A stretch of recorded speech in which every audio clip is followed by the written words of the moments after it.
Hello? Please, can you start taking your seats? We are about to start in a couple of minutes.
Please, can you take your seats? We will be starting in a minute or so.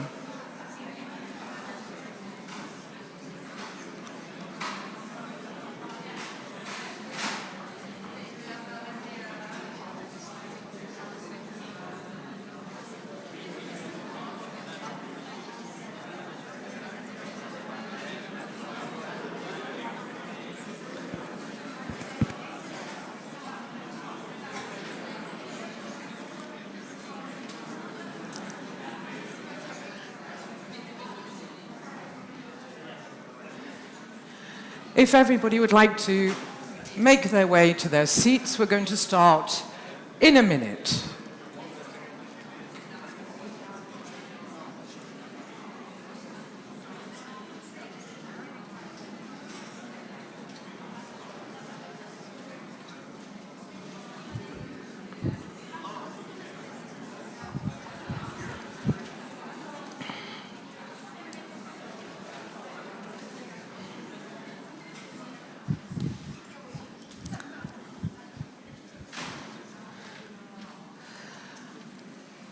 Okay, if I could ask our photographers to take their last snaps, we would like to start.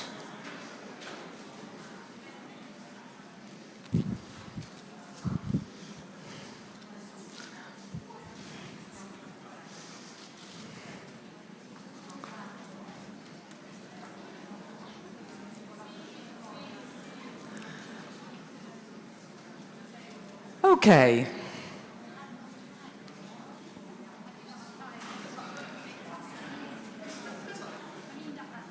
Buon pomeriggio a tutti. Good afternoon to all of you.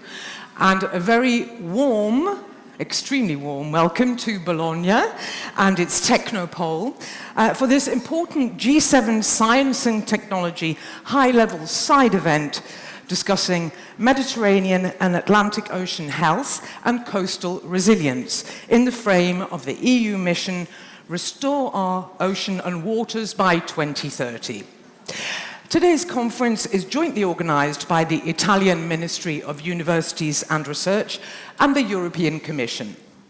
My name is Aminda Leigh. I'm a British-Italian journalist and moderator, and I'm very honoured to be chairing the proceedings today and guiding this illustrious audience of ministers, the European Commissioner for Innovation, Research, Culture, Education and Youth, and other high-profile personalities in politics, science and research present today.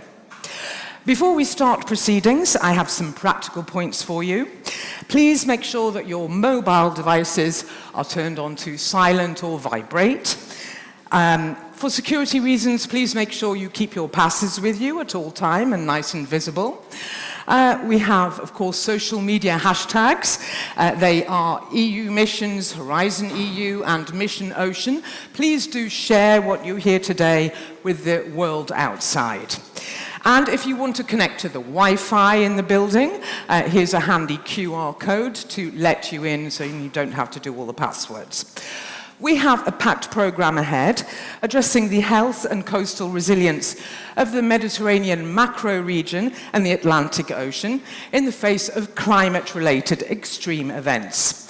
The discussions will touch on priority ocean-related themes for the G7, the EU, and for Italy, such as restoration, biodiversity protection, and observation using the recently launched European Digital Twin of the Ocean. We'll be hearing more about that soon. After this opening welcome session, we will have 2 keynote speeches from the chair of the mission board, Restore Our Ocean and Waters 2030, Pascal Lamy, and the Deputy Mission Manager from the European Commission, DG Research and Innovation, John Bell. There will also be a short symbolic ceremony marking Italy's endorsement of the Mission Charter, followed by statements from invited ministers and delegates from around the world, with a break in between. Then we're going to go into 2 sessions, and the whole thing will wrap up with conclusions around about 6:45. But I would now like to invite Stefano Bonaccini, President of the Emilia-Romagna region, which is hosting us today, to come up and start these proceedings. Please give him a warm welcome.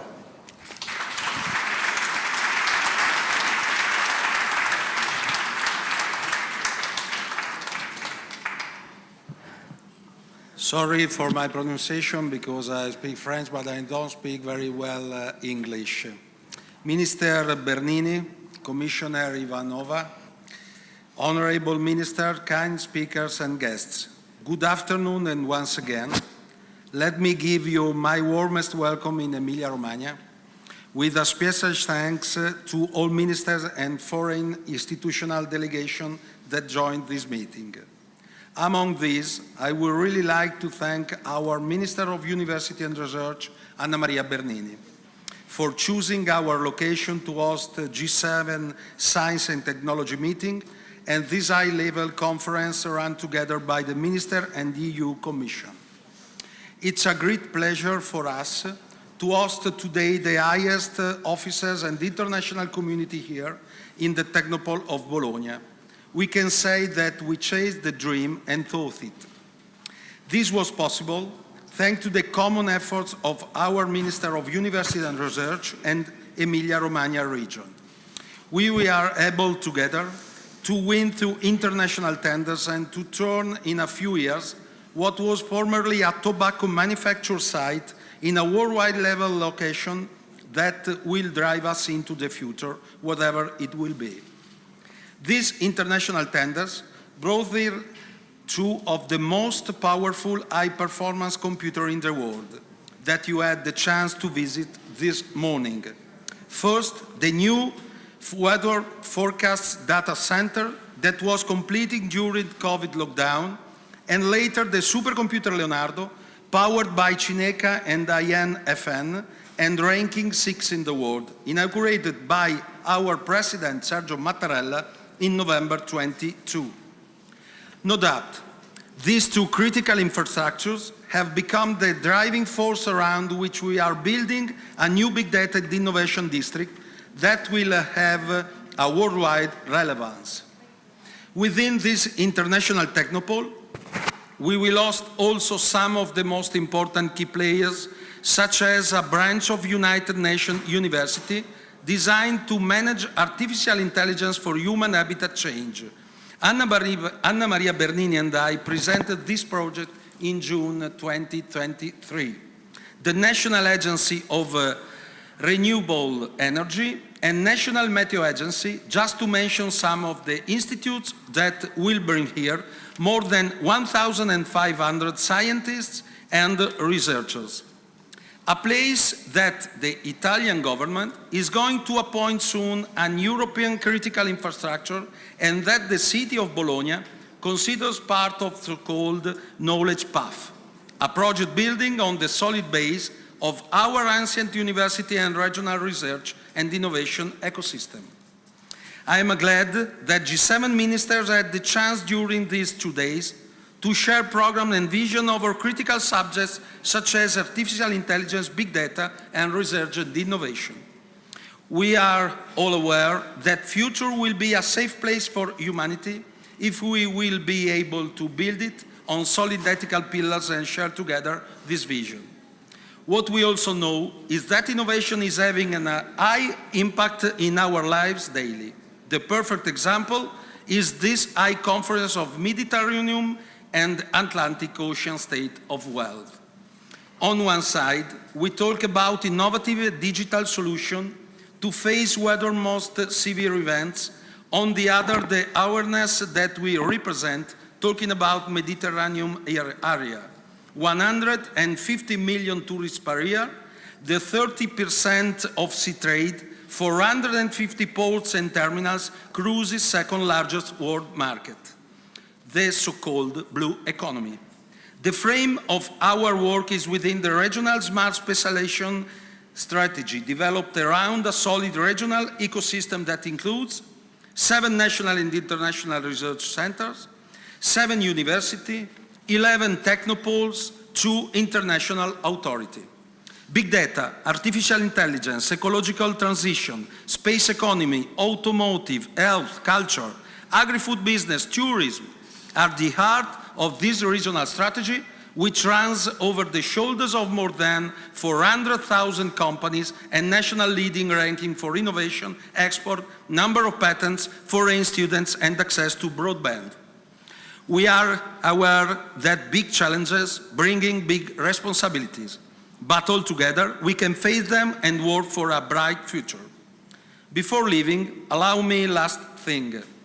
This is my last official event as governor of the region of Emilia-Romagna region, because, as you know, I will shortly be resigning following my election at the European Parliament. It makes me particularly proud that it happens here today, an high-level international event in an extraordinary structure serving not only Emilia-Romagna, but Italy and the whole of Europe. I believe it gives the idea, better than any words, of the extraordinary work we have done in these 10 years at the helm of Emilia-Romagna. Thank you again for attention.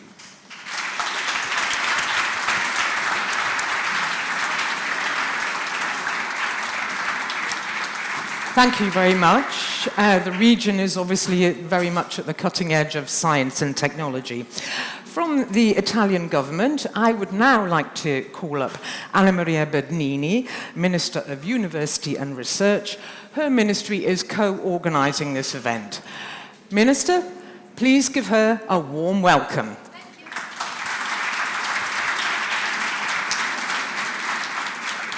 Thank you, Madam Moderator.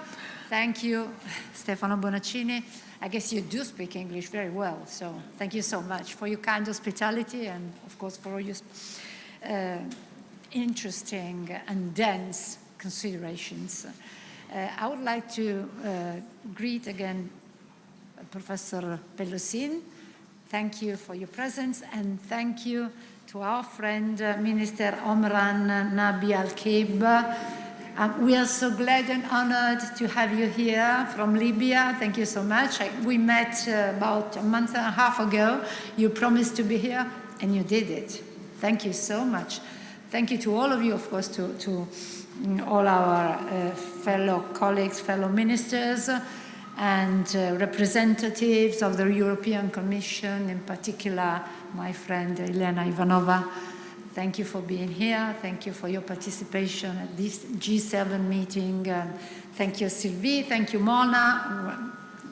It has been a pleasure having you here, and we hope to see you soon for other side events and initiatives of this exciting year of Italian presidency of the G7 Research and Technology. Ladies and gentlemen, I wish to extend my warm welcome to you all. I'm delighted and honored to host this conference on Mediterranean and Atlantic Ocean health and coastal resilience as a side event of the G7 Ministers' meeting on science and technology. This high-level conference, jointly organized by the European Commission and the Italian Ministry of University and Research, in the frame of the EU mission Restore Our Ocean Waters by 2030, showcases progress in monitoring, restoring, and regenerating the ocean, seas, and their biodiversity of the Mediterranean and Atlantic basins. It also provides an opportunity to connect actions and initiatives allowing for dissemination and upscaling of solutions. The Mediterranean Sea and the Atlantic Ocean are both facing relevant challenges. Pollution and climate change are negatively affecting those basins, require international efforts and joint basin-tailored actions, measures, and solutions. We need to restore and regenerate marine biodiversity and ecosystems and enhance their climate adaptation. Improve the security of water systems at the land-sea interface and achieve a more carbon-neutral and circular blue economy.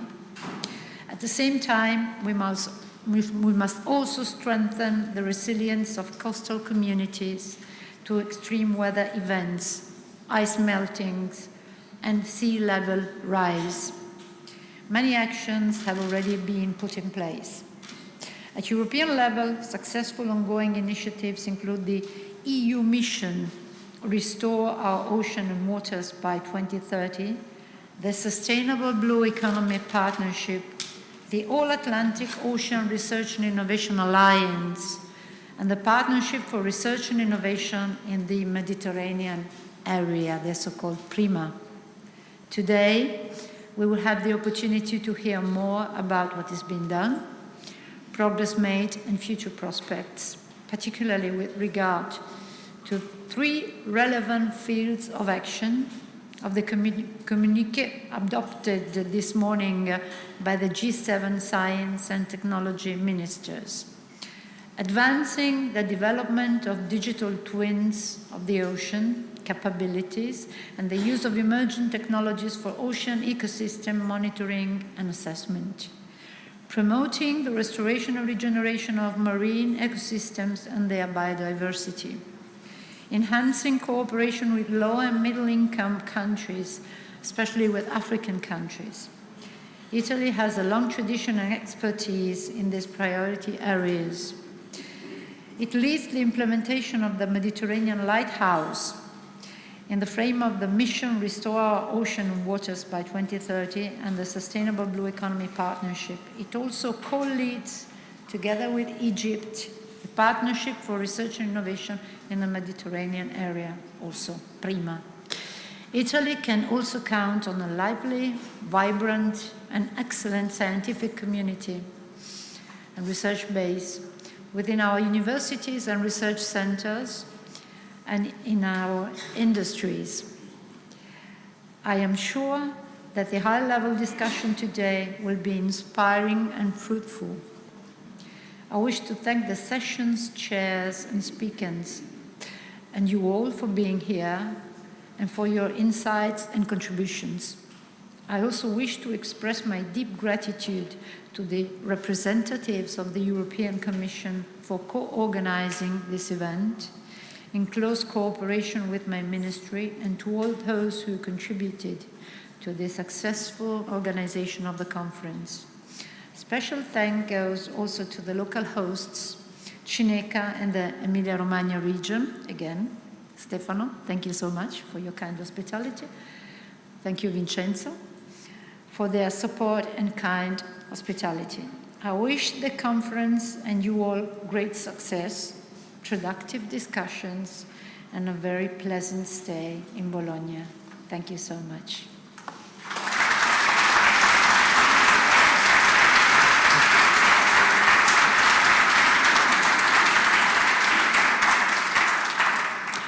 Thank you very much. There's no doubt of Italy's commitment to this mission and the importance that it has for the Italian government and Italy as a whole. Our final speaker in this opening session is Iliana Ivanova, the European Commission for Innovation, Research, Culture, Education and Youth. Her Directorate General has been very involved in the development of the EU's new digital twin of the ocean, providing essential information and precise real-time predictions in ocean monitoring. And please welcome Commissioner.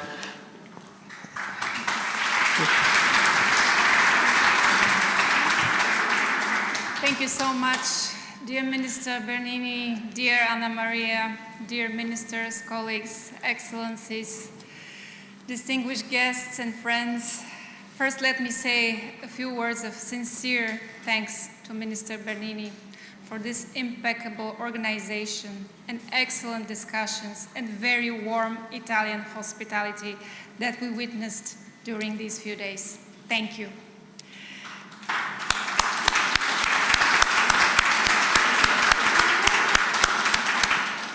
And I'm truly glad to open now this high-level event dedicated to the Mediterranean and Atlantic Ocean health and coastal resilience, a moment to take stock on our progress and also on our achievements in protecting and restoring our planet's marine environments. This morning in the G7 Science and Technology Ministerial, we discussed on the seas, ocean, and their biodiversity. This reflects a collective recognition on the global stage of the importance of our oceans and waters and the need for urgent action. Through shared global action, we aspire to achieve an outcome that will meet the level of ambition our waters and oceans badly need. And today is the opportunity to confirm the political engagement of the G7 partners and to align also with other countries to lead actions towards ocean and water health and coastal resilience. I welcome the specific focus of our high-level event today on the Mediterranean Basin and Atlantic Ocean. We need not only the EU member states, we also need our core partners to get involved into a structured manner to provide solutions and measures for the restoration of the Mediterranean Basin and also the Atlantic Ocean, along with the protection of the coastal communities. Through the All-Atlantic Ocean Research and Innovation Alliance, the European Union is considering the Atlantic Ocean as a shared responsibility. We are systematically connecting all relevant actors across the Atlantic Ocean to identify concrete research and innovation activities, for instance, to increase our understanding of the ocean and the climate nexus with the particular objective of increasing the resilience of our coastal communities. And through the Partnership for Research and Innovation in the Mediterranean area that you mentioned, Anna Maria, the PRIMA, we aim at building research and innovation capacities and develop innovative solutions for more sustainable water in the Mediterranean area to ensure sustainability for our populations. But of course, we can always do more.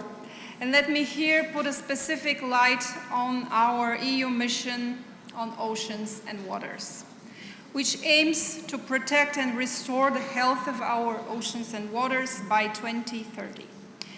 And you will hear more about this today. Through large-scale development and deployment of innovative solutions in each sea and river basin, we call them lighthouses, it supports the communities across the EU that are dependent on a healthy ocean and waters as a coastal communities, fishing and maritime communities, as well as tourism-dependent regions. It helps these communities to transition and become resilient, climate neutral, and also future-proof by connecting the people and the places with the necessary solutions of knowledge. For instance, for basin-tailored advanced monitoring, pollution prevention and reduction, restoration and regeneration of marine and freshwater ecosystems, and also biodiversity. One very concrete outcome of this mission, and I'm very proud with it, dear Pascal, is the first prototype of our European digital twin of the ocean, designed to make ocean knowledge more readily available, more directly useful to all ocean actors, and which we had the privilege to inaugurate in Brussels just last month. And Italy, special congratulations, because you play a key role in this mission. And I would like here again to express my appreciation for your intention to endorse the mission's charter. Your dedication to this cause is invaluable, and I also invite other member states to follow your path and join the charter. I'm also glad that one of the mission lighthouses is led by Italy through the National Research Council, working to achieve the ambitious targets to depollute our Mare Nostrum by 2030.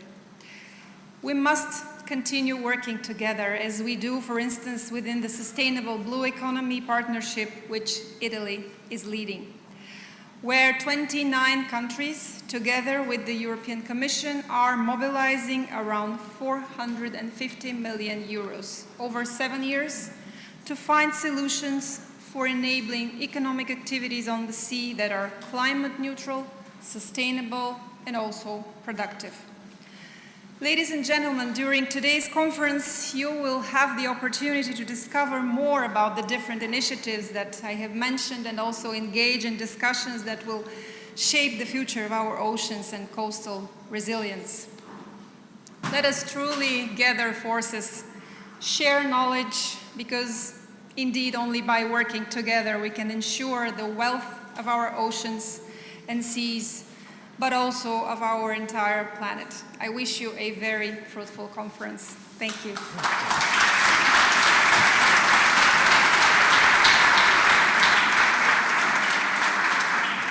Thank you, Commissioner Ivanova. And we'll be seeing you again in a few moments for a symbolic ceremony, which I'll be telling you a little bit more about. But now it's time for a keynote speech given by Pascal Lamy, who is chair of the Mission Board Restore Our Oceans and Waters by 2030. As you probably know, it aims to protect and restore the health of our ocean and waters through research and innovation, citizen engagement, and blue investments. He's going to tell us more and to outline a little bit more about where the mission is going. Pascal Lamy, please give him a good welcome.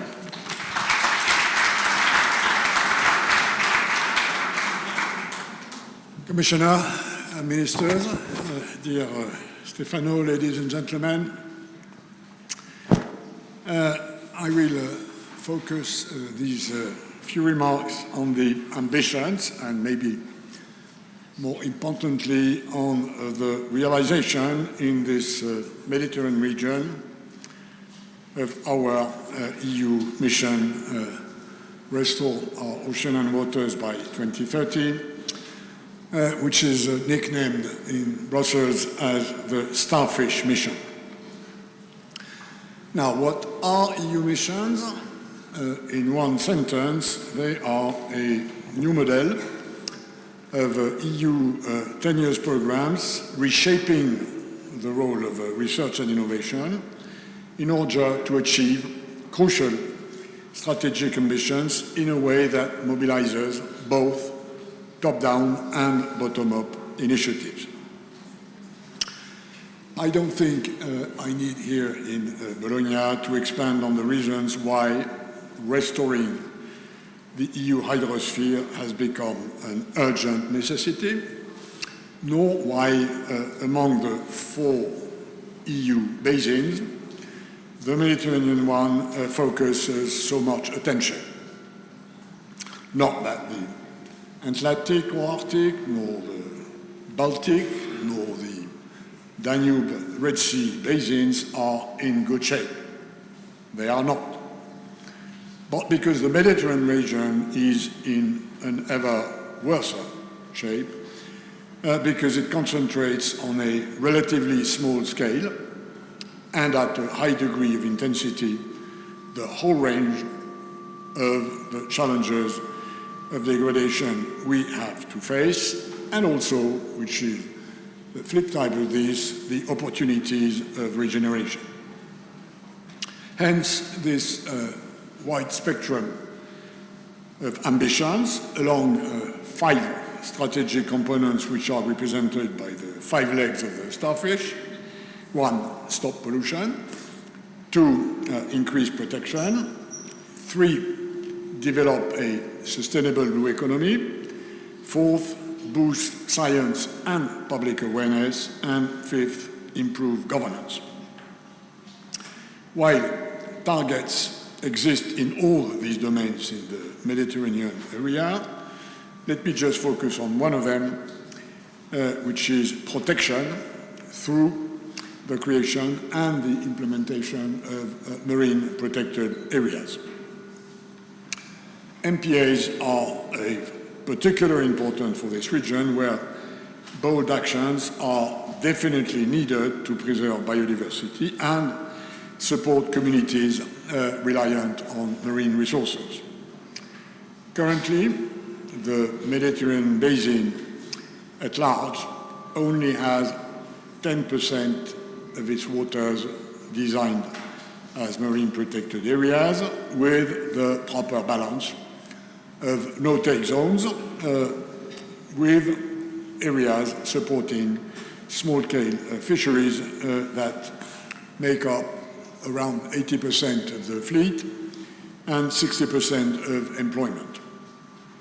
In this domain, experience shows that closely associating people and interested parties can make a decisive difference, including with the delegation, Minister, of some legal competencies to the local level.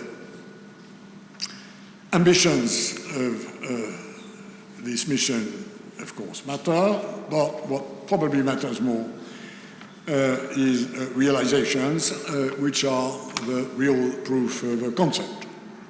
And on this side, I think I can say that we are in a good track. After 3 years of implementation of this new model of collective actions, materialized by the signature of what we call a charter, and which I'm glad to see Italy signing in a few moments. That we are on track, I think, is clear, whether we consider the mobilization of stakeholders, the mobilization of resources, or the flourishing of the various initiatives which have already involved a high number of communities, 36 regions, 16 ports, 22 islands at this date. Financial resources, more than 200 million euros from the EU research and innovation budget have been committed, leveraging more than 2 billion of other public and private money. So a good leverage coefficient. A mission implementation platform has been set up, like in other basins, in order to provide local actors with the necessary logistical support for monitoring, coordination, communication, and this is a new venture for EU-funded programs.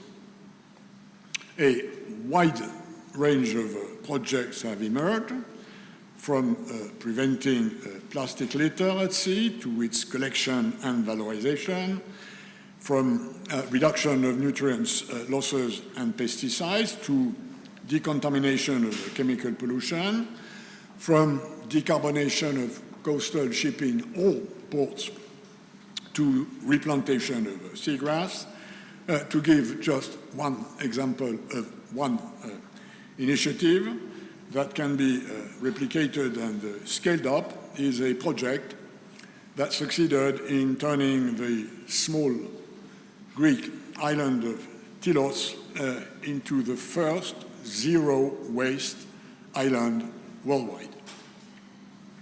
So, let me, before I conclude, mention 3 complements to this inevitably short summary of where we are.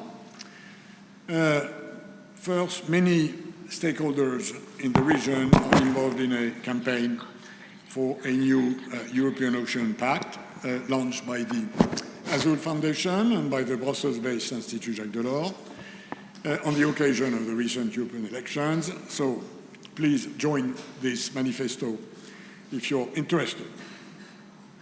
Second, the Mediterranean zone is one of the many actors contributing to this cross-basin scientific endeavor, which Commissioner Ivanova just mentioned, the EU digital twin of the ocean, and in particular in the Adriatic. More on this during this afternoon's session.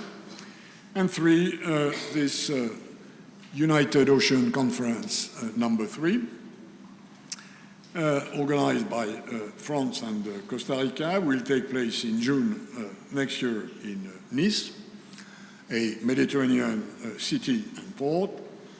And I believe that this is a unique opportunity to raise ambition in the region towards our 30 by 30 target, and to energize both the EU side and the non-EU side of the Mediterranean to come together to show progress. So rendezvous next year in June 2025 in Nice for a new stock take of how, why, and when we are progressing in this mission. So let me finally take this occasion, because we are in Italy, to recognize Maria Cristina Pediccio, an incredibly active Italian member of the board that supervises the implementation of the Starfish mission, which I have the privilege to chair. Many thanks to you, Maria Cristina, among others, and thank you all for your attention.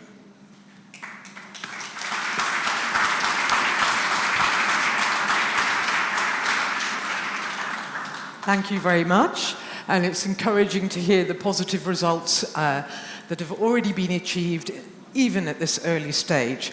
Without any further delay, I'd now like to call up our second keynote speaker, who is John Bell, Director, Healthy Planet, and Deputy Mission Manager in the Commission's DG Research and Innovation. Here he is. Please give him a warm welcome.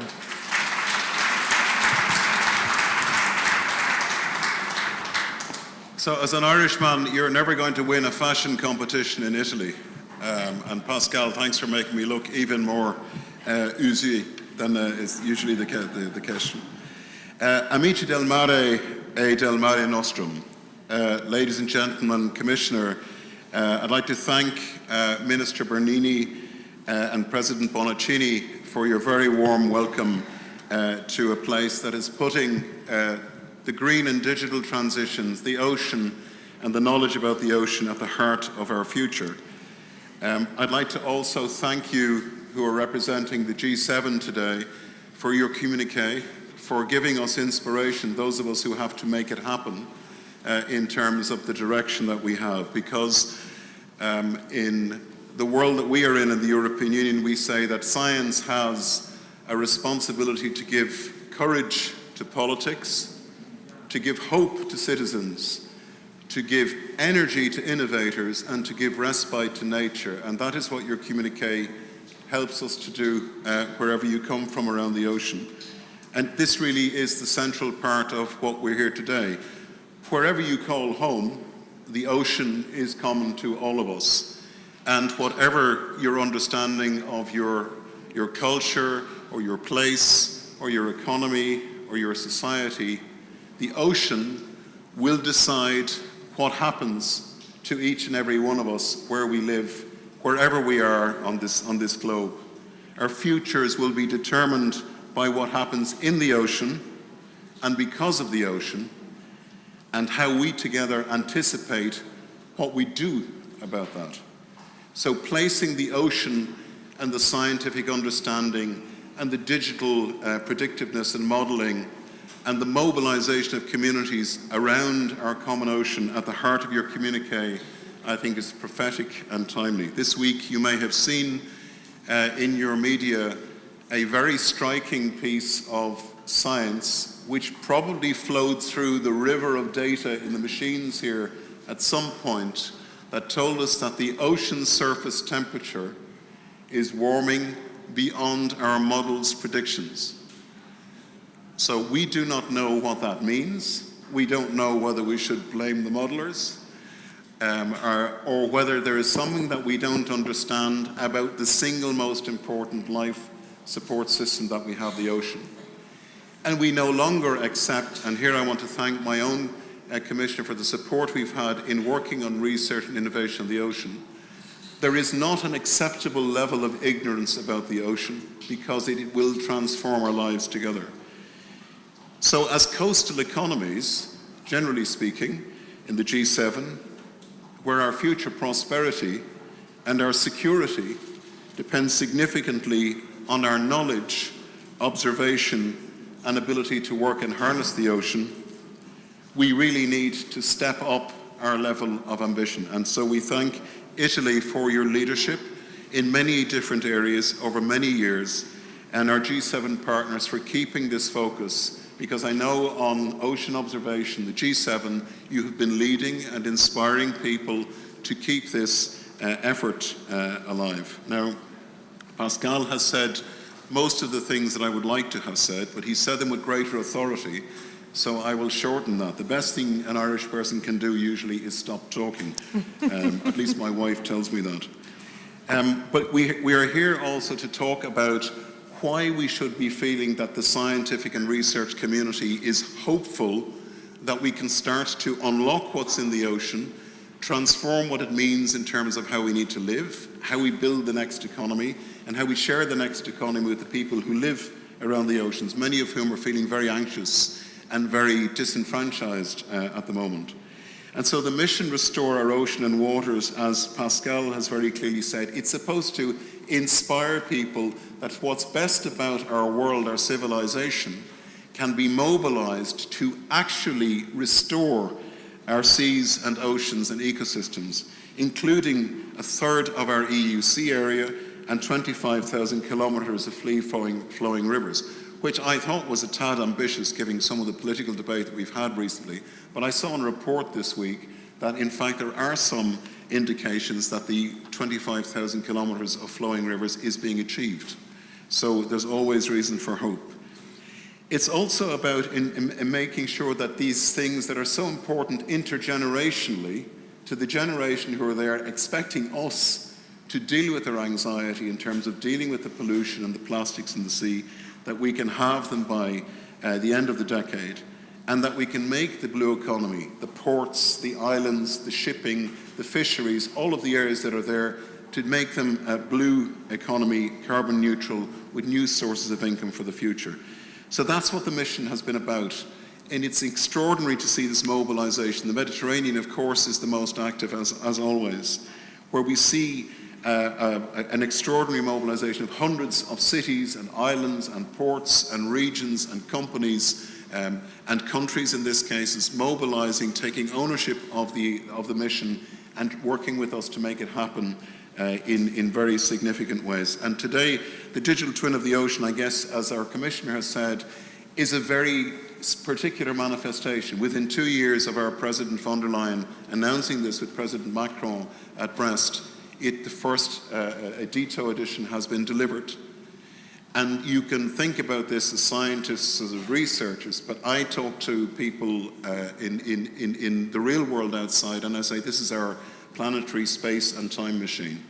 This allows us to see what is happening in space and what we need to do in time. It is giving us the means to deal with our anxiety, to to identify the problems and to work with the extraordinary solutions that are ahead in medicines and food and health and energy and all the things that people forget when they think about the crisis that we are moving through.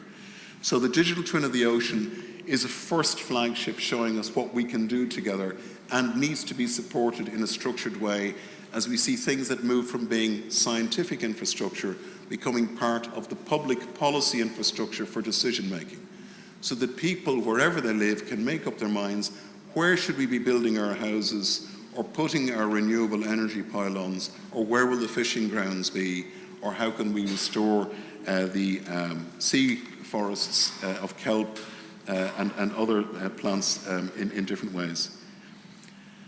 There's also the Atlantic dimension here. We're working with places and people. Science very often works in abstract ideas, and the Atlantic is a place where we've been working for more than a decade with many of you in the G7. Particularly, I'd like to acknowledge Armin is here, the chair of our All-Atlantic Ocean Research Alliance from Canada, our colleagues from the US and the UK. We've been working over 10 years to create a research and innovation alliance between all of the countries and all of the regions and the communities who share the Atlantic from pole to pole and coast to coast, and to bring the appliance of science to identify understanding and solutions. We've more than 1,000 research teams that have been working on this, and they're leading to a fundamental understanding at the scale of an ocean basin there. So thank you to our colleagues in the All-Atlantic Ocean Research Alliance for supporting and taking this forward. But this is an invitation from the mission, where we have our Atlantic and Arctic Lighthouse, to our colleagues across the Atlantic to internationalize the work that we're doing and come and work with us here and in the other sea basins.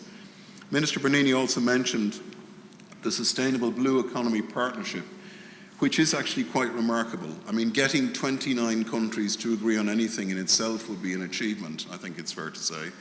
But getting them to work together over 7 years and bring their funding and bring their science plans and to work out across the blue economy that we have, how can we bring and harness the resources that are there in creating a sustainable economy that's beneficial to everybody, is an extraordinary achievement.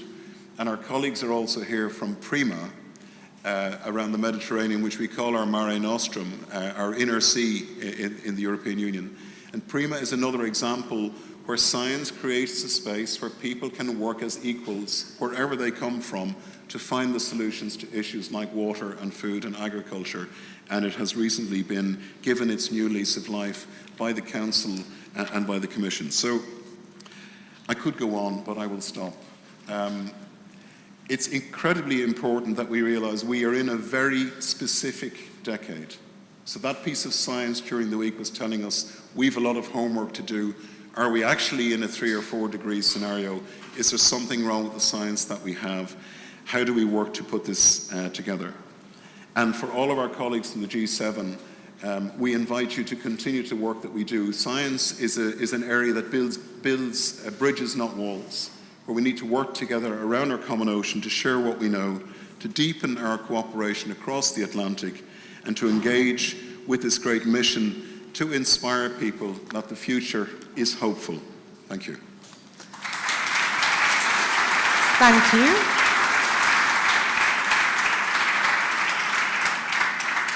Very encouraging to hear that message of hope. We're so often hearing about disasters and negative things, so thank you for leaving us with that and reminding us how central the ocean is to our lives. So we've heard that the mission Ocean and Water encompasses 3 objectives: to protect and restore marine and freshwater ecosystems and biodiversity, to prevent and eliminate pollution of our oceans, seas and waters, and to make the sustainable blue economy carbon neutral and circular. The mission charter can be endorsed by any public or private interested parties. And now we're going to have a short symbolic ceremony to celebrate Italy's endorsement of the charter. This celebrates Italy's crucial part in ocean research and its leading role in the mission's Mediterranean lighthouse, as we've heard. And that's a hub for the development, demonstration, and deployment of new solutions harnessing the power of European research and innovation. For this ceremony, I'd like to invite back up to the front Anna Maria Bernini, Italy's Minister of University and Research, and European Commissioner Iliana Ivanova, together with Gilberto Pichetto Frattin, who is the Italian Minister of Environment and Energy Security, and he's going to be coming up with an interpreter, because he'll be speaking in Italian. Okay, for this small ceremony, I do have a microphone if you would like to have a few words. So I will pass on the microphone to you. There you are. I'm supposed to, but I prefer the podium. Oh, sorry. If you... There you are. May I have the podium? Of course, you certainly can. Yes. 3 minutes. So, just a 3-minute speech, and I have to be very, very exact, correct. I have a formal declaration. I wish to sincerely thank the European Commission for this important recognition. I'm pleased and honored to see that the efforts made by the ministry I'm honored to represent in sustaining the blue economy in Italy and across the EU landscape have been recognized and as enabling pillars of the Charter of the Mission, restore our ocean and waters by 2030. Let me briefly mention, that's why I wanted the podium, because I can't forget anything. Let me briefly mention the national initiatives by the Italian Ministry of Universities and Research, financed also through the EU Next Generation, thank you again, Iliana, program endorsed by the Mission Charter. First, the Italian contribution to the EU Sustainable Blue Economy Partnership, which is mobilizing 74 partner institutions from 29 countries, as John remembered, and the European Commission to pour research and innovation investments and align national programs on the sustainable economy and pan-European scale. Allow me to add that recently the Emilia-Romagna region became the first EU regional authority to join this endeavor. Italy is co-financing this partnership with 30 million euros over 7 years, 2022-2028, including a considerable in-kind contribution of at least 5 million euros. The Italian Integrated Environmental Research Infrastructures System, developing interdisciplinary research and innovation through the use of existing data and services and new observations. The aim is to reduce pollution, restore critical areas and ecosystems, and ensure a more sustainable use of natural resources in the green and blue economy domains. Italy is co-financing this initiative with 30 million euros over 5 years, 2022-2026. 3. The National Center on Biodiversity to develop new knowledge and innovation in order to monitor, preserve, restore, and valorize Italian and Mediterranean biodiversity. Italy is financing the center with around 320 million euro over the 5 years, 2022-2026. Finished.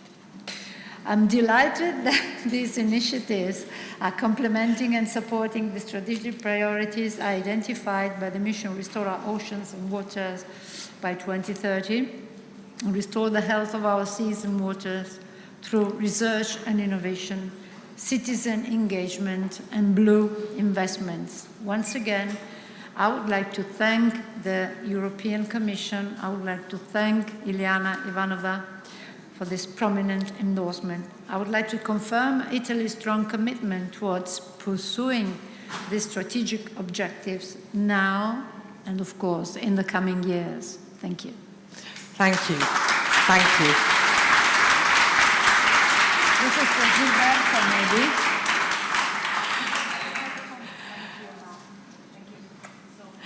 Commissioner, would you like to say a few words?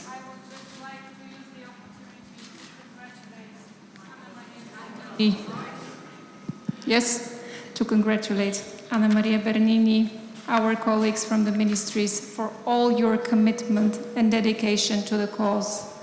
Thank you very much again for your efforts. And let me again invite all the others who may express interest, because only together, by joining our efforts, we can achieve this common goal. Thank you. Thank you.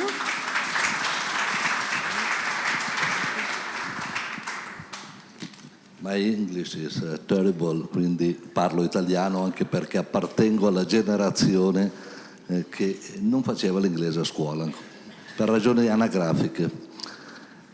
Innanzitutto io ringrazio, signori e signori, innanzitutto ringrazio la collega Anna Maria Bernini, collega ed amica per me, per l'invito a intervenire a questo, di più, davvero, per l'invito ad intervenire in questo importante appuntamento, a conferma di uno dei pilastri della nostra presidenza di G7, quell'efficace gioco di squadra tra tutti i ministri. In questo caso ha portato all'adesione dell'Italia alla Carta della missione europea EU Horizon, grazie appunto alla stretta collaborazione tra il mio Ministero e il Ministero dell'Università e della Ricerca. First of all, thank you very much. Unfortunately, I belong to that generation which didn't study English in school, and so for age reasons, I will have to avail myself of an interpreter.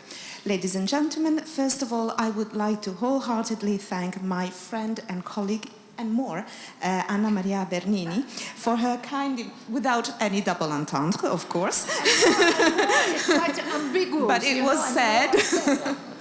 And so, which only goes for her kind invitation to participate in this important event, which only goes to confirm that one of the pillars of our G7 presidency is represented by an efficient teamwork among all ministries, which in this case led to our accession, to Italy's accession to the European EU Horizon Mission Charter. Also thanks, as I mentioned, to the close cooperation between my ministry and the Ministry for University and Research. Grazie. Tengo a sottolinearlo subito con chiarezza. Gli obiettivi della Carta alla quale aderiamo oggi sono perfettamente in linea con i nostri, a cominciare dal raggiungere gli obiettivi del 30-30-30, quindi 30% anche di aree marine protette al 2030, di cui il 10% sottoposto a tutele elevate. I would like to start by highlighting that the objectives of the Charter we are endorsing and acceding to today are absolutely in line with ours, starting from achieving the 30-30-30 objectives, which of course also means 30% of protected marine areas by 2030, 10% of which subject to special protection. Con questo obiettivo intendiamo dare urgente impulso all'istituzione di nuovi siti della rete Natura 2000 entro le acque territoriali e nella zona di protezione ecologica fuori dalle acque territoriali, oltre che all'istituzione di nuove aree marine protette. E partiremo con l'approvazione del nuovo elenco ufficiale delle aree protette che rappresenta il quadro ufficiale delle aree protette italiane. With this objective in mind, we intend to give special impetus to setting up of new Nature 2000 sites in Italy's territorial waters, as well as in the environmental protection areas beyond Italy's waters, as well as setting up new protected marine areas. And we will proceed to this effect to approving the new official list of protected areas, which represents the official framework of protected areas in Italy. In questo contesto, il progetto MER, Marine Ecosystem Restoration, finanziato dal PNRR italiano con 400 milioni di euro e realizzato in collaborazione con l'Istituto Superiore per la Protezione e la Ricerca Ambientale, che dipende dal Ministero che reggo, attraverso le attività di mappatura dei fondali rilevanti, fornirà ulteriori preziosi elementi per valutare l'ampliamento delle aree marine protette esistenti o la designazione di nuove. È unitariamente il più grande progetto in ambito probabilmente europeo. In this context, the MER Marine Ecosystem Restoration Project, funded by the Italian RRP with 400 million euro and implemented in cooperation with the Higher Institute for Environmental Protection and Research, which depends from the ministry I had, by means of activities of mapping of the sea bottoms, will provide further precious elements in order to assess the widening of existing MPAs and also the designation of new ones, which is probably the largest such project in Europe.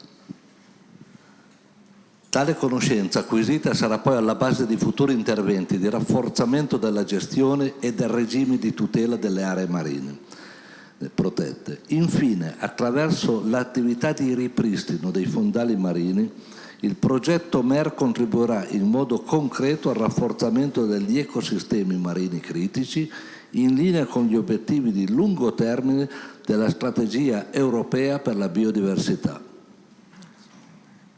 The knowledge thus acquired will therefore represent the basis, the foundation for further interventions to strengthen both the management and the protection regime applied to MPAs. Finally, by means of the restoration work carried out on sea bottoms, the MER project will also contribute to strengthening critical marine ecosystem in line with the long-term objectives set by the European Biodiversity Strategy. L'adesione alla Carta della Missione conferma quindi l'impegno del nostro Paese nel sostenere e promuovere le politiche ambientali internazionali, nonché il ruolo centrale dell'Italia nella tutela dell'ambiente marino costiero, anzitutto a livello regionale, in particolare nell'ambito della Convenzione di Barcellona sulla protezione dell'ambiente marino e delle regioni costiere del Mediterraneo, nella quale l'Italia ha storicamente ricoperto una posizione di rilievo, anche quale principale contributore finanziario. Italy's adoption of the Mission Charter therefore confirms our country's commitment in supporting and promoting international environmental policies, as well as Italy's central role in protecting the marine and coastal environment. First and foremost at regional level, in particular within the framework of the Barcelona Convention on the Protection of the Marine Environment and Coastal Regions in the Mediterranean, where Italy has historically played a crucial role, including as main financial sponsor.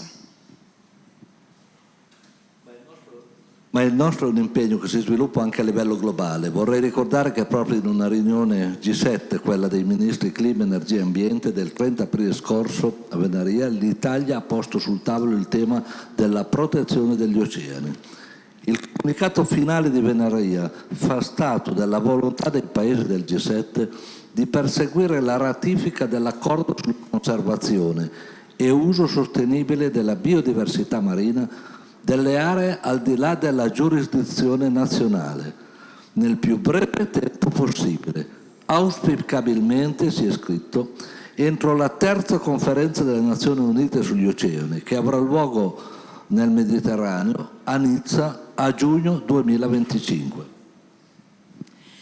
Our commitment is also carried out at a global level, and I would like to remind you that precisely in a G7 meeting, the one held among ministers of climate, energy and the environment on the 30th of April last in Venaria, Italy has put on the table ocean protection as a topic.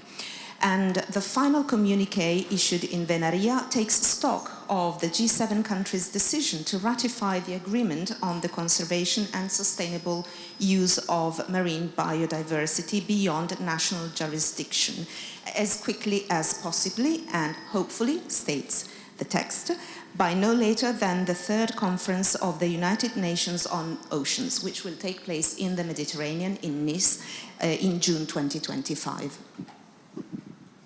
È un appuntamento importante che punterà a dare un ulteriore forte impulso alla discussione in materia di oceani e rispetto al quale, e qui concludo, intendo confermare la determinazione del Ministero che pro tempore reggo, del Ministero dell'Ambiente e Sicurezza Energetica, a rafforzare le sinergie col Ministero dell'Università e della Ricerca proprio nell'ambito dell'azione della Carta della Missione che oggi formalizziamo. Grazie.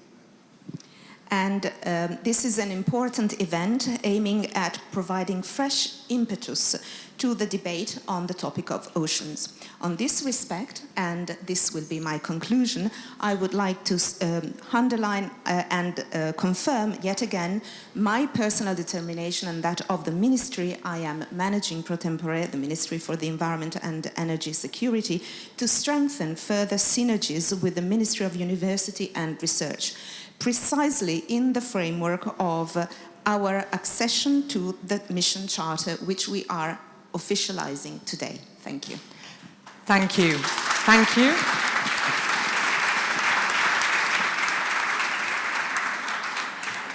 Thank you very much to mark this ceremony.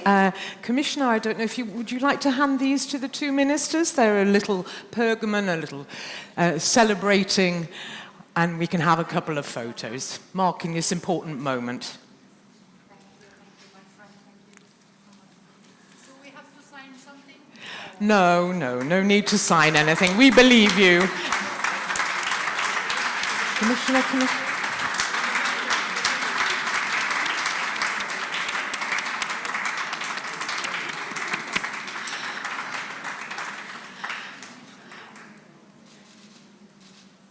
Okay, once the photographers have got their perfect snap, we will then start moving on. Everyone happy? Thank you very much indeed. Thank you.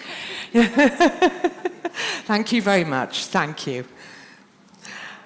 And so we've already heard that, of course, the oceans and waters are a shared responsibility. And this means that it is down to all of us. And in fact, to mark this occasion and to mark this shared responsibility and working together, we have a number of invited ministers and special guests who want to make statements today. So I'm going to ask you up one by one. Okay, first I'd like to call up Sylvie Retailleau, who is Minister of Higher Education and Research from France. Please, the lectern is yours. Thank you. Dear colleagues, dear ministers, dear commissioner, dear Iliana, and maybe mostly, dear Anna Maria. First, I would like to thank you. Thank you for the perfect organizations. Thank you for your warm welcome. And maybe mostly, thank you for your extraordinary leadership during this G7 meeting. Thank you very much. So first, I am very honored to be here today and to address this distinguished assembly.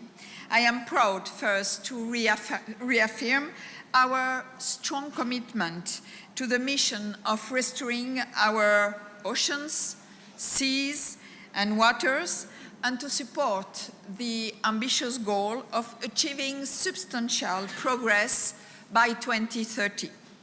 The health of our marine and freshwater ecosystems is not just an environmental issue, but it is also a crucial factor in the well-being of our economies, our societies, and also our planet. The EU mission Restore Our Ocean and Waters by 2030, dear Pascal, is a critical priority for the European Union, but also for all of us. It requires strong international cooperation, innovative research efforts, and a collective will to protect our precious marine ecosystems. France has consistently demonstrated its dedication to the sustainable management and also restoration of our marine environment. Our national initiatives in research and innovation are aligned with the EU mission's priorities. And first, allow me to highlight a few key programs and initiatives that exemplify our efforts. France has supported the efforts of the G7 Future of the Seas and Oceans initiatives since its inception. And in the context of the United Nations Decade of Ocean Science for Sustainable Development, we have launched a priority research program on ocean and climate. This program targets the unique geographical challenges of polar and overseas regions and focuses on projects related to marine resilience and also sustainability science. Overseas regions are very, very important, and the phenomenon of sargassum seaweed stranding along the coast of the French West Indies and also French Guyana has very serious negative consequences for health, but also for the environment, as well as for the economy of these islands. A major research program is underway with several international calls. Finally, I would like to conclude to stressing the importance of upcoming international events as major platforms for discussing the sustainable management of oceans and marine ecosystems and resources. As you know, France will host the United Nations Ocean Conference, the UNOC, in Nice in June 2025, as Pascal Lamy mentioned just before. And building on the progress of previous conferences, this third conference aims to provide the solutions needed to address and resolve the major challenges facing our oceans. Ocean science and the financing of the 14th ODD will be the cornerstones of UNOC.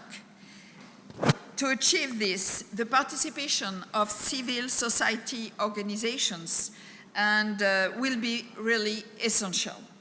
Organized jointly by France and Kazakhstan, the One Water Summit will be a valuable opportunity to address vital water-related issues. The discussions will focus on sustainable water management and the protection of freshwater resources and strategies to address challenges related to water availability and quality. Thank you very much. Thank you.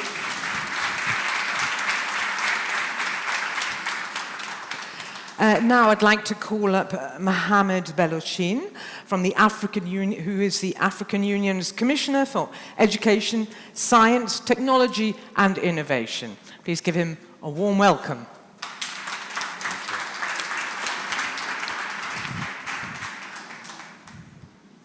Thank you. My name is very often pronounced Belhocine, which makes me an Italian. In fact, it's Belhocine. Thank you.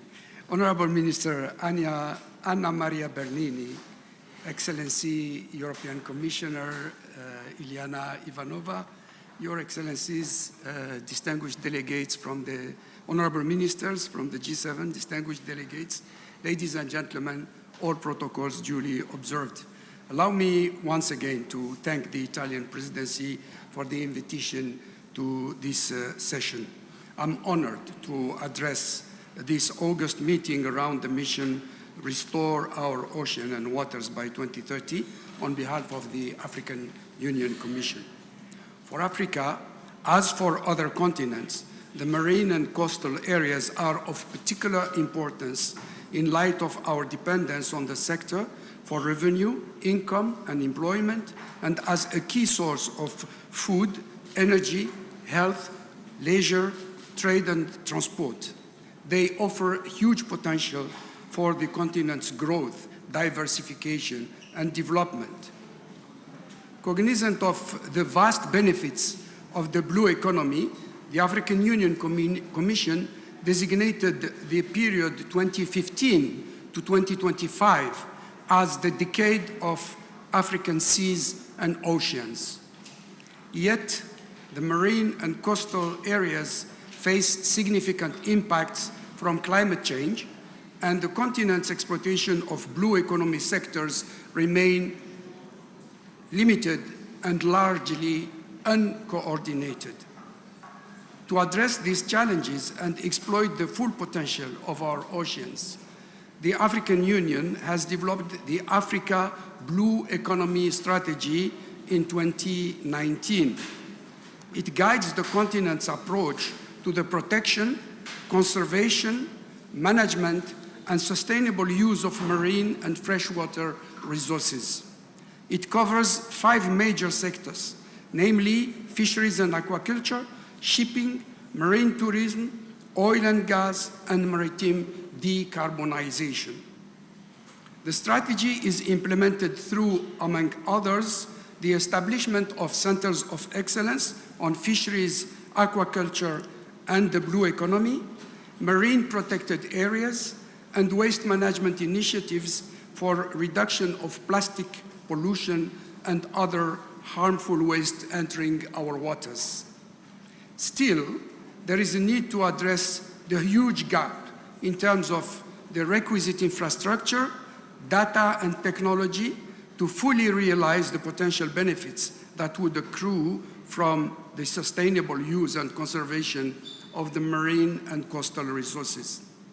And in an attempt to concretely address the gap, the African Union Commission, in partnership with the European Commission, through the Global Monitoring and for Environment and Security and Africa program, promotes the usage of satellites to provide data and information services to policymakers, scientists, businesses, and the public on blue economy development in Africa.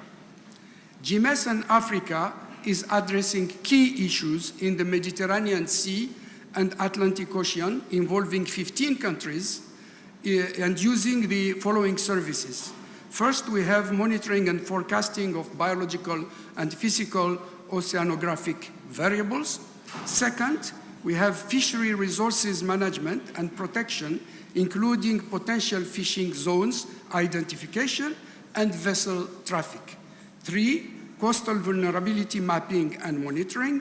4, regional marine weather forecast of ocean generated on a 3-day forecast basis, which, for instance, allowed us to reduce fishermen deaths in Ghana from 22 in 1 year to 2 for the next year, where we were using this data and sending it to the fishermen communities through SMS messages.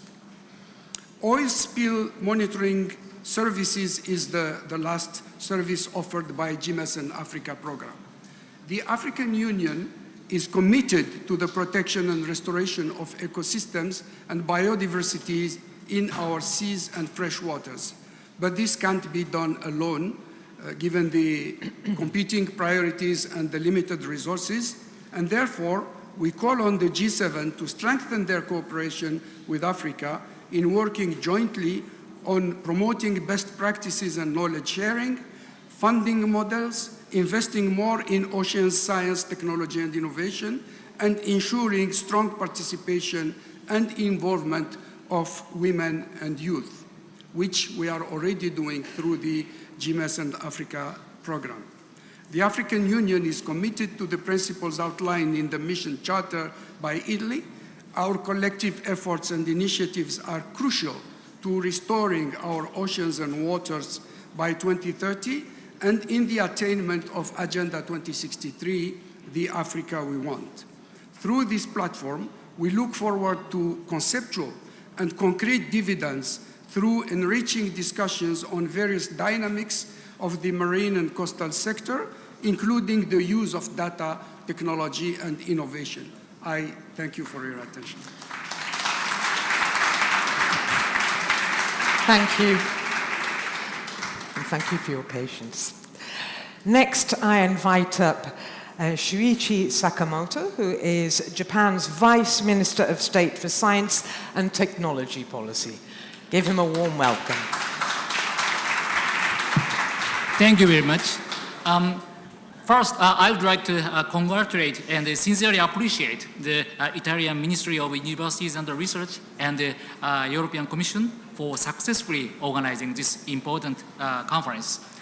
It's a great honor for me to make a few remarks about Japanese perspective on this occasion. As a maritime nation surrounded by oceans on all sides, Japan is keenly aware that international cooperation aimed at conserving, restoring, and maintaining marine environment is crucial. In Japan, the fourth basic plan on ocean policy approved by the cabinet includes sustainable use and development of the ocean as one of the main pillars. Regarding the marine science research to achieve Sustainable Development Goal 14, Life Below Water, Japan has participated in the UNESCO Intergovernmental Oceanographic Commission since its establishment and has been actively cooperating with international partners. In particular, Japan is strengthening research of understanding the structure and function of marine ecosystems through global ocean observation, development of data analysis technology, and the use of digital twin in order to conserve and restore biodiversity. Japan will further contribute to international initiatives such as the United Nations Decade of Ocean Science for Sustainable Development and deepen cooperation with European programs and institutions through providing scientific knowledge for the conservation, restoration, and maintenance of the oceans. Thank you very much. Thank you. I'd now like to call on Armin Reinartz, who serves as the Director General, European and International Cooperation in Education and Research in Germany. Please give him a welcome.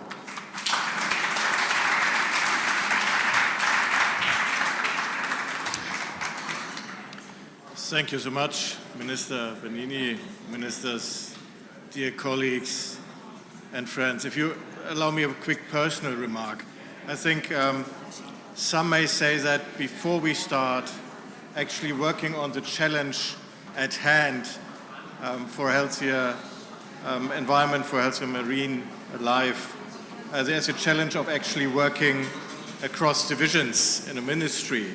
There's a challenge of working across ministries and different administrative bodies. There are the borders between countries, of course, that pose a certain challenge. And what I've experienced personally is that a shared mission, like the European mission, can actually make that easier, because people get into a room, they still bring their ministry, they still bring their administrative capabilities, but they have a different spirit, they have a different mindset, and that can make a lot difference when we need speed, when we need impact, as we have heard today. So I'm also very happy to report that Germany reports the EU mission to restore our ocean and waters highly. For example, in April 2023, the European Commission, in cooperation with the Federal Ministry of Education and Research, hosted a Mission Baltic and North Sea Lighthouse event in the beautiful city of Hamburg. This launch conference brought together a great number of participants from Germany and abroad, not just from the Baltic and North Sea regions. Several German ministries across the lines were involved. An interministerial steering group was set up to enhance horizontal exchange at national level regarding the European Union's Restore Our Ocean Waters mission. The group is chaired by the Federal Research and Environment Ministries, but also involves other relevant ministries like Economic Affairs, Transport, Agriculture Ministries, as well as authorities in the remit, for example, the Federal Maritime and Hydrographic Agency and the Ludwig Thünen Institute. Furthermore, the German Marine Research Alliance, which represents the German marine research institutions, is also involved as a guest. About 2 years ago, a whole range of coastal, marine and polar research activities of German institutions were identified as contributions to the mission charter of the EU's Restore Our Ocean Waters mission. A new inquiry among the federal ministries is being made with the aim of pledging further actions to endorse the mission charter or updated pledges already made. We at the BMBF expect to be able to transmit very soon to the European Commission a revised and substantially expanded overview of German contributions to the Mission Charter by the end of August 2024. A couple of further activities related to the ocean and waters missions that we engage in.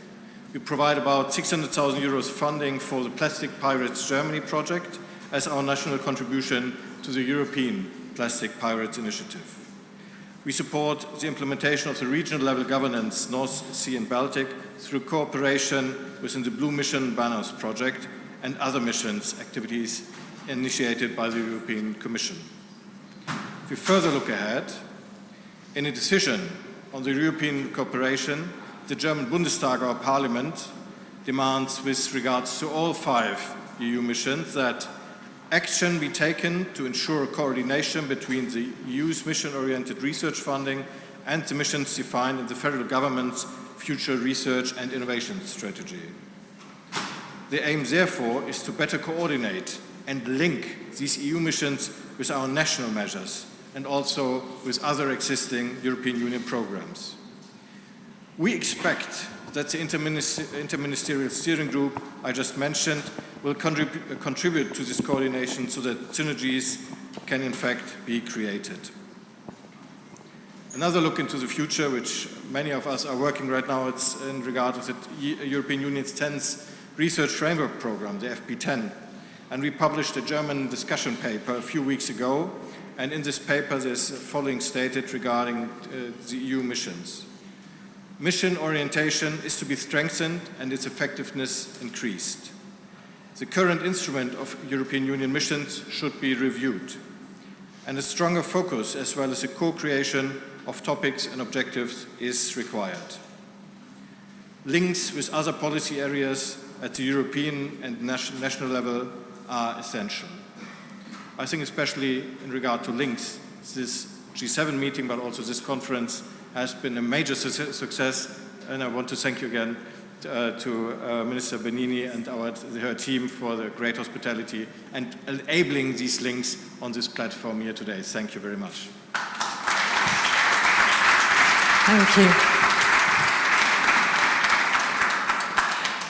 The next person to give a statement is Georgina Ayre, who is Deputy Director of Global Research and Innovation in the United Kingdom.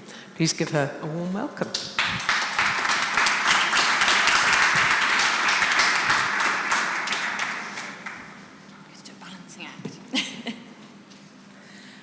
Good afternoon, everybody, and it's a real pleasure for us to be here today. We have had our new minister. Minister Valence has been with us during the G7, but unfortunately had to fly home last night, as you can imagine. I think day 4 into the role today.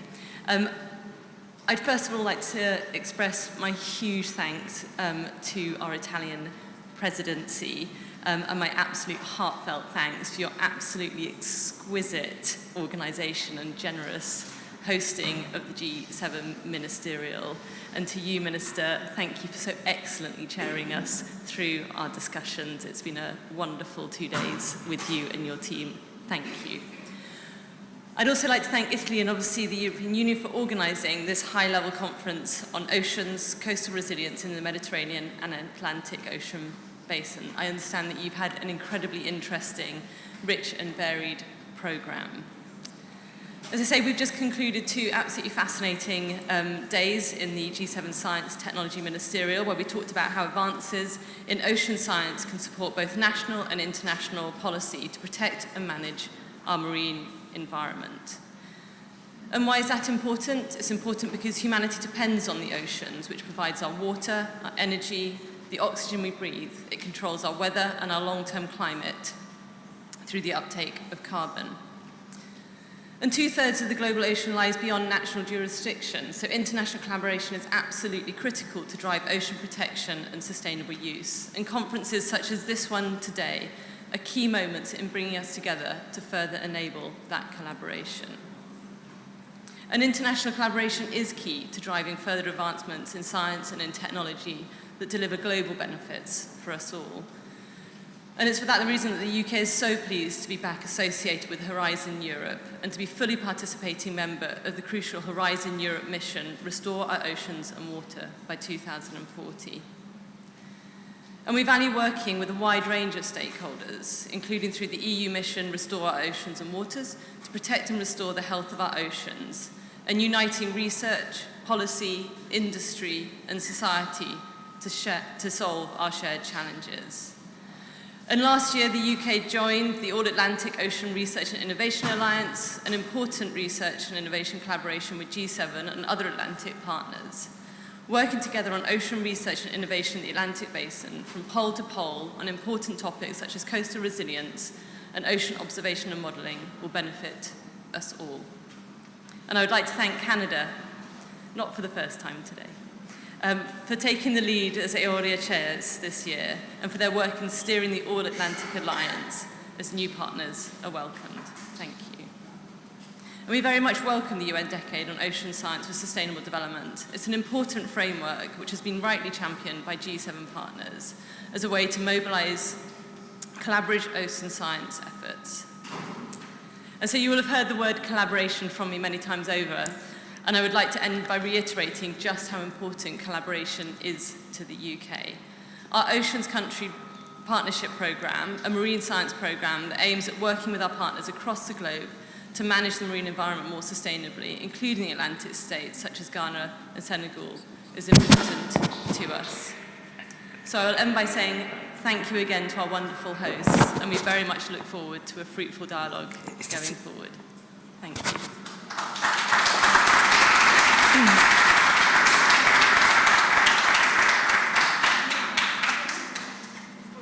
Thank you very much. And since we've been talking about Canada, I would now like to invite up Mona Nemer, Canada's Chief Science Advisor.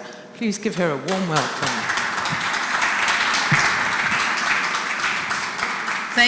Thank you so much. Thank you. And I want to echo already the warm words and heartfelt thanks to our Italian host. Congratulate the G7 on the G7 presidency, and particularly thank my good colleague, Minister Bernini, dear Anna Maria, for an exceptional, gracious, and most interesting G7 Science Ministerial. I think that we have discussed very important issues, and congratulations on as well signing the charter today. So this is well done.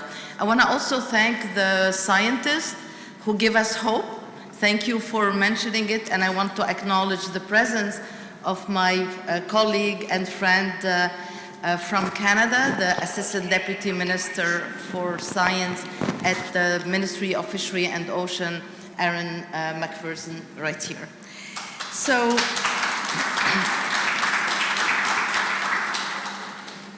I'm also happy to reaffirm Canada's commitment to the objectives of the Charter to healthy oceans and to sustainable oceans.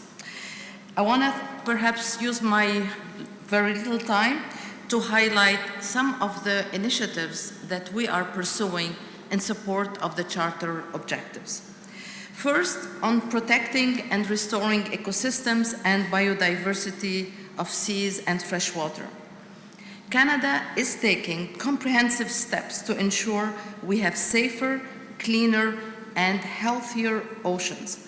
We're committed to implementing the Kunming-Montreal Global Biodiversity Framework globally and at home, including Target 3 to conserve 30% of marine and coastal areas by 2030. As an ocean nation, Canada advocates for the early entry into force for the UN agreement known as the BBNJ and supports its effective implementation in addition to supporting other ocean-related work that promotes the effective conservation and sustainable use of our oceans. We continue to conduct research into the climate vulnerability of fisheries and aquatic ecosystems, monitor and model changing ocean conditions, and collaborate with domestic and international partners to better prepare for and respond to climate-related changes. On preventing and eliminating pollution of the hydrosphere. Without new and effective control measures, we heard that global plastic production and waste will triple by 2060. Canada is committed actually to solving the plastic pollution, recognizing it's a global problem that requires urgent attention. We have a long track record of supporting international and domestic actions to address the growing challenge of plastic pollution, including the launch of the Ocean Plastic Charter during the last Canada's G7 presidency back in 2018. We're also a member of the High Ambition Coalition to End Plastic Pollution, and we have ambitious domestic actions driven by Canada's comprehensive zero plastic waste agenda. On making the blue economy circular and zero carbon emission, Canada is developing a blue economy strategy that will be a key tool in achieving our commitments to sustainably manage 100% of our ocean economy as a member of the high-level panel for a sustainable ocean economy. Canada has anchored into law a commitment to achieve net zero emissions by 2050. In an effort to reduce greenhouse gas emissions, we are promoting ocean-based renewable energy and developing sustainable ocean management practices. Finally, I would be remiss if I didn't mention how pleased and proud Canada is for joining the Horizon Europe as an associate member. We really feel loved. Thank you very much, Europe. So through this association, our researchers will have even more opportunities to collaborate, and we very much look forward to contributing to Mission Ocean. Thank you. Thank you. Thank you very much. And the last person to speak in this segment is your next door neighbor. And we're now going to hear from Kei Koizumi, who is Principal Director, Deputy Director for Science, Society and Policy in the USA. You're welcome. Thank you. Thank you, Minister Bernini and the European Commission, and for hosting this conference at the conclusion of our G7 Science Technology Ministerial. And good afternoon to everyone here who is concerned and interested in our global ocean. You know, during the ministerial, we discussed many tools and initiatives that our nations are pursuing for ocean and marine biodiversity conservation, including many regional initiatives and actions. I'm here, thank you also for allowing me, a social scientist and a science policymaker, to participate in this European Union conference.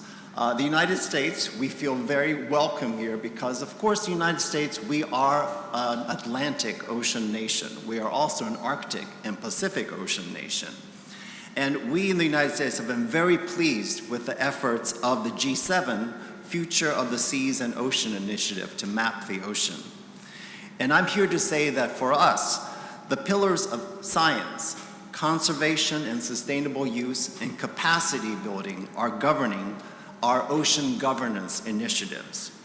They guide our national strategy for a sustainable ocean economy, which my White House Science Office was pleased to release on June 3rd. Its release meets our commitment as an Ocean Panel member to develop a sustainable ocean plan with the aim of sustainably managing 100% of our ocean area under national jurisdiction.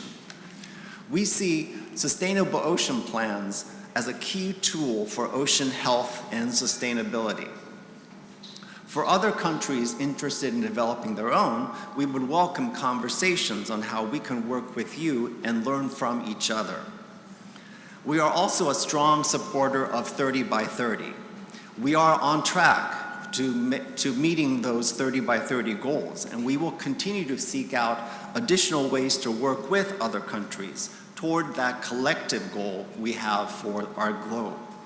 You know, when thinking about transformative actions, there are a number of issues at the ocean, climate, biodiversity nexus that we are prioritizing. For example, we are enhancing storm surge forecasting and preparedness in our Caribbean and Pacific islands. We are working to facilitate green shipping corridors in developing countries in support of reducing greenhouse gas emissions in the shipping sector. We also released our first ever Ocean Climate Action Plan last year from my office, which outlines our efforts to mitigate, research, and enhance community resilience to ocean acidification. We see great potential in ocean and climate action plans to help define priorities and advance efforts. Again, we welcome discussions with other countries who may wish to develop their own ocean climate action plans.